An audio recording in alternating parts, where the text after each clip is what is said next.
The World Health Organization has finally cleared the Made in India Covaxin this week. Do you know how long they took to give this clearance to Covaxin? 16 weeks. Do you know which vaccine the WHO cleared first of all? Pfizer. Do you know how long they took for that approval? 6 weeks. So why did Covaxin take 16 weeks? The WHO kept citing trial data. They wanted more, or they weren't convinced. They said their approval process cannot be compromised. They don't cut corners, which is very good because vaccines are a matter of life and death. Now, what if we told you that Pfizer's trials were compromised, that Pfizer's data is not clean?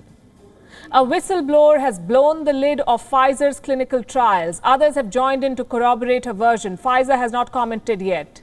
But this is a company that we've been reporting on for a long time now. We've been telling you how it bullies governments to sell its vaccines, the kind of sweeping demands it makes. And I'll come to what the whistleblower has said. But first, let's recap the kind of demands Pfizer makes of governments. It demands sovereign assets as collateral for shots. It demands indemnity, meaning protection against any legal action.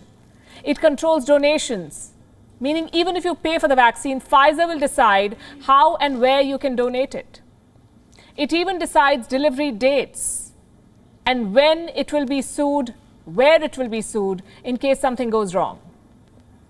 If you buy Pfizer's vaccine, any dispute will be settled in secret arbitration courts, not as per the law of the land. These are the terms that Pfizer sets before governments. And we've told you all of this before. It's shocking. But all of this pales in comparison to what I'm about to share with you tonight. Pfizer's trial data could have been compromised. A former employee involved in the trials has blown the whistle. She says Pfizer trial data was falsified. Serious compromises were made in the process. There were not enough trained vaccinators. Investigators were slow to follow up on adverse events. All of these allegations have been published in the British Medical Journal. And we have a copy of that report. On Gravitas tonight, we'll tell you about these damaging allegations. We begin with the whistleblower, the person who had the courage to speak out about Pfizer's lapses. Her name is Brooke Jackson. She worked with a company called Ventavia. Ventavia is a subcontractor of Pfizer. It is a company that Pfizer hired to conduct the trials, the clinical trials, before a vaccine is approved. Now, Jackson, the whistleblower, was involved in the Pfizer vaccine trial, but she did not last there very long. She was fired within 2 weeks. And she was fired because she complained about the lapses in the trials. What were these lapses? Let me tell you. Number one, the labs were poorly managed, apparently. Pfizer tested its vaccine at more than 150 sites. At least 3 of these sites, there were clear red flags. The biggest one is linked to the patients. Their identities could have been compromised. At one of the sites, the whistleblower, Jackson, found vaccine packaging just left out in the open. The packaging had the identification numbers of the participants on them. And this is a serious lapse, and I'll explain why. When a vaccine is put through a trial, not everyone gets the shot. Half of these people are given the vaccine, the others are given a placebo to check if the vaccine works at all. Now, who has got what needs to remain a secret. This is how you protect the integrity of the trial. But here, in the case of Pfizer, their identification numbers, the identities of the patients were left out in the open. Anyone who saw it could identify the patients who got the vaccine, and they could potentially try to influence the outcome. It's a serious lapse and not the only one. Problem number 2, apparently Ventavia, the company conducting the trials, did not have adequate staff. Some patients showed symptoms consistent with the Wuhan virus. There were not enough people to collect the swab samples for a test. Reports say this lapse could have skewed the data. And this entirely defeats the purpose of a trial. The vaccine is being tested to see if it works against the Wuhan virus. Now, if the recipients get the shot and are still infected, it raises a lot of questions about whether the vaccine works or not. Is it effective in fending off the virus? Can it stop the disease from progressing? How effectively are the antibodies working? And we are not saying that the vaccine is not effective. That's for scientists to decide. That's for experts to decide. But all of these questions must be answered because vaccines are approved on the basis of this trial data. And if these trials are compromised, if the data is not clean, that puts a question mark on the vaccine. And these were the problems that stood out. Jackson, the whistleblower, made 6 other observations that can potentially skew the results. They're part of this report, and I'm going to read out some of what she said for you.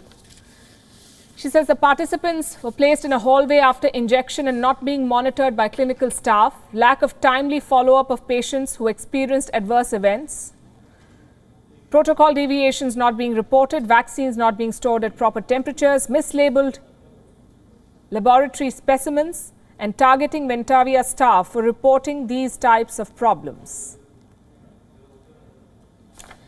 So what did Jackson do about these problems once she spotted them? Well, first she raised them with the company. Nothing happened. Then she went to the trial sites herself. She gathered photographic evidence of the problems, of how the trial was not being conducted properly. So instead of fixing the problems, Ventavia, the company, questioned Jackson. So she decided to escalate the matter. She wrote to the US Food and Drug Administration, the FDA. This is the American regulator that approves vaccines. It's also the regulator that approved Pfizer. What did the FDA do about her complaint? They sent her an acknowledgement. They've received the complaint. They said the FDA, and I'm quoting, could not comment on any investigation that her complaint might open. A few days later, Jackson received a phone call. It was from an FDA inspector. They discussed the complaint, and after that, nothing happened. And you might dismiss this report saying that it's just one woman's version, but it's not. There is more to this story. There are other former employees of Ventavia who had similar concerns. One of them wrote to Jackson and said this: everything that you complained about was spot on. So others agreed that there were lapses. 2 other former employees have also spoken out. Their identities remain hidden. One of them said that they'd never experienced such a helter-skelter work environment. I'll give you another quote. I've never had to do what they were asking me to do ever. It just seemed like something a little different from normal, the things that were allowed and expected. One of them raises serious doubts about the data, and I'm quoting again, I don't think it was good, clean data. It's a crazy mess. We're talking about the world's leading pharma giant here. We're talking about the world's leading drug regulator. Both evidently cut corners and ignored red flags. Pfizer and the FDA want the world to trust their assessments. These revelations show they cannot be taken at face value. WION is now available in your country. Download the app now and get all the news on the move.